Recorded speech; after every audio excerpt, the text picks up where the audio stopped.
Actually முதல்ல வந்து director Rajal பற்றி தான் பேசணும். இந்த படத்தை ரொம்ப போராடி எடுத்திருக்காரு. அதுக்கு ஒரு கைத்தட்டல். பிகாஸ் கதை கேட்டு லாக்டவுனுக்கு முன்னாடி கதை கேட்டது. ஸோ அங்கேருந்து இன்னைக்கு வரைக்கும் ஒரு சிங்கிள் மைண்டட் ஃபோக்கஸோட இந்த படத்துக்காகவே உயிரை கொடுத்துருக்காரு. அதனால தான் இன்றைக்கி நம்ம எல்லோரும் இங்கே வந்திருக்கோம். அண்ட் என்னை பொறுத்த வரைக்கும் ஒரு படம் என்பது ஒரு குழந்தையாக பார்த்தீங்கன்னா, ஒரு குழந்தைக்கு 2 பேரண்ட்ஸ் இருக்கு இல்லையா, அம்மா அப்பா. ஸோ அதே மாதிரி ஒரு படத்துக்கு அம்மாவும் அப்பாவும் இருக்குது. அந்த அம்மா வந்து டைரக்டர், அப்பா வந்து ப்ரொடியூசர். 2 பேரும் கோஆப்ரேட் பண்ணி, புரியுதுல்ல உங்களுக்கு, சந்தோஷமாக அந்த குழந்தைய வளர்க்கணும். இல்லைன்னா அது சரி வராது. ஸோ இந்த படத்தில் நமக்கு வந்து ஒரு ப்ரொடியூசர் இல்லாமல் கிட்டத்தட்ட 2 ப்ரொடியூசராக இருக்குது இல்லைங்களா.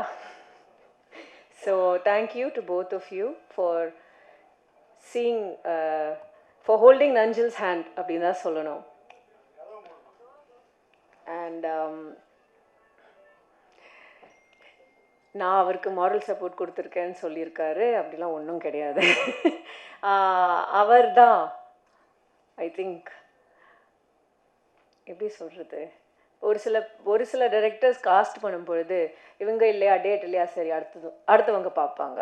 நிறைய பேர் அப்படி தான் வேலை பார்ப்பாங்க. அவர் ரொம்ப அடம் பிடிச்சி, இல்லை நான் இந்த படம் ஆண்ட்ரியா தான் பண்ணணும்னு ரொம்ப அடம் பிடிச்சாரு. அதனால தான் நானும் இந்த படத்துக்குள்ளே வந்திருக்கேன். வந்ததுக்கப்புறம் கண்டிப்பாக எனக்கு காடுனா ரொம்ப பிடிக்கும். ஸோ இந்த படம்லாம் ஷூட் பண்ணும்போது லொக்கேஷனில் ஃபோன் சிக்னலும் கிடையாது, ஹோட்டலும் கிடையாது. ஏதோ ஒரு வீட்டில் போய் தங்கியிருந்தோம், எனக்கு ஞாபகம் இருக்குது. யா, ஸோ அந்த மாதிரி ஒரு லொக்கேஷனில் போய் ஷூட் பண்ணோம். ஸோ அந்த ஒரு நிஜமான ஒரு காடுக்குள்ளே போயிருக்கோம், அதுதான் நான் சொல்ல வரேன். அண்ட் டெஃபினெட்லி எனக்கு கடவுளை விட காடு தான் கடவுள். ஐ மீன் கோயிலை விட காடு தான் கடவுள் அப்படின்னு சொல்ல முடியும். Because nature is God for me. So அந்த விதத்தில் பார்க்கும் பொழுது இந்த படம் எனக்கு ரொம்ப ஒரு ஸ்பெஷலான படம். அண்ட் ஐ ஹோப் தட் எல்லாருக்குமே they are able to see the vision beyond the fights and all that. அதை தாண்டி இந்த படம் ஒரு கருத்தை சொல்லும். So I hope the world is able to see that. And நாங்கள் எல்லாரும் பட்ட கஷ்டங்களுக்கு கண்டிப்பாக I hope this film is also successful for the producers and definitely for Nanjal. And thank you to all other technicians, Sundar Babu sir and DOP sir, editor, stunt master, எல்லாருக்கும் மிகப்பெரிய நன்றி. Thank you. இந்த படத்தில் அதான் நினைக்கிறேன், இந்த forest officer character Salim கோஸ் வந்து is very close to me. அவரை முதல்ல தமிழ் சினிமாவுக்கு இன்ட்ரடியூஸ் பண்ணோன்னு ஒரு ஹிந்தி சீரியலில் ஒரு காலேஜ் கேரக்டர் பண்ணியிருந்தார். ரொம்ப வாய்ஸ் எனக்கு ரொம்ப பிடிச்சது. அவர் கல்கத்தா பேஸ்டு இருந்தார். கேரளாவுக்கும் தமிழ்நாடுக்கும் கல்கத்தாவுக்கும் கனெக்ஷன் அவர்.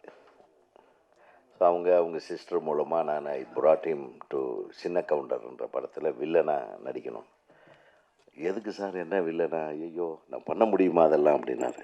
உன்னால் முடியும் தம்பி அப்படின்ட்டு அவரை வந்து கன்வின்ஸ் பண்ணி அந்த கேரக்டர் சொன்னோடனே ரொம்ப பிடிச்சி போய் ஷூட்டிங்க்கு 1 மாதத்துக்கு முன்னாடியே நான் வந்துடுவேன்னாப்புல. அவருடைய கண்டிஷன் நான் சொல்ல வரேன். It's a very great artist. சரி வாங்க அப்படின்னு ஷூட்டிங்க்கு 1 மாதத்துக்கு முன்னாடியே அந்த ஷூட்டிங் எந்தெந்த இடத்துலலாம் எடுக்க போகிறோமோ அந்த ஏரியாவிலேயே ஒரு வீடு எடுத்து தங்க வச்சுட்டேன். He wanted to learn all the nuances of the scoundrel community. Yes, நான் சொல்லிட்டேன், இங்கே கொங்கு தமிழில் தான் பேசணும். ஒரு ஆள் வந்து நம்ம அந்த லொக்கேஷன் மேனேஜர், அவன் வாய் திறந்தாலே கொங்கு தமிழில் பேசுவான், ராஜான்னு உங்களுக்கு தெரியும்.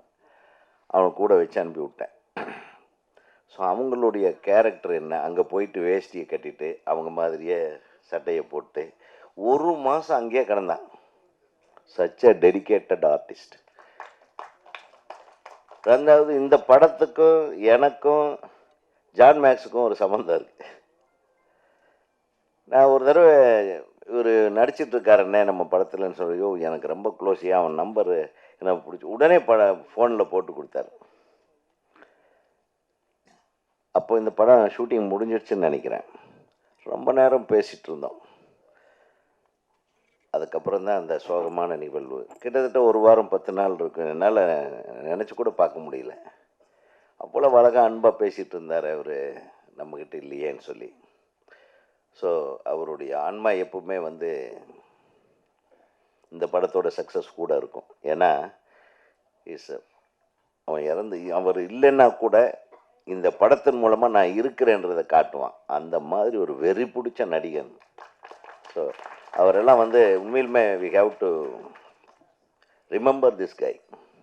தேங்க்ஸ்.